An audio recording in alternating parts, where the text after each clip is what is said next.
Hi everyone, এটা হচ্ছে শান্তিনিকেতনের লাস্ট পার্ট। মিউজিয়াম থেকে বেরিয়ে আমরা সোনাঝুরি হাটে চলে এসেছিলাম। হাটে যাওয়ার আগে রাস্তার পাশে একটা হোটেল থেকে দুপুরের লাঞ্চটা সেরে নিয়েছি।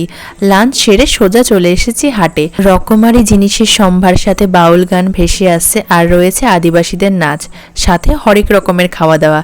শীতের দুপুরে এমন মনোমুগ্ধ পরিবেশ কে না চায়। জানো তো, এই যে ব্যাগটা দেখলে তোমরা, এই ব্যাগটা আমরা কিনেছিলাম, কিন্তু এই ব্যাগটা আমাদের হারিয়ে গেছে। কোথায় কিভাবে হারালো কিচ্ছু বুঝতে পারলাম না। যাই হোক, তারপর মা আর কাকিমণি দুজনে ডান্স করলো। তারপর আমরা একটু আখের রস খেয়ে মেলাটা ভালো করে ঘুরে দেখলাম। বেশ কিছুক্ষণ দাঁড়িয়ে বাউল গান শুনলাম, তারপর খেলাম কদবেল মাখা। আমি আর কাকিমণি এর আগেও এসেছি, কিন্তু আমার মায়ের এটা প্রথমবার। মায়ের তো এই সাডেন আউটিংটা খুবই ভালো লেগেছে।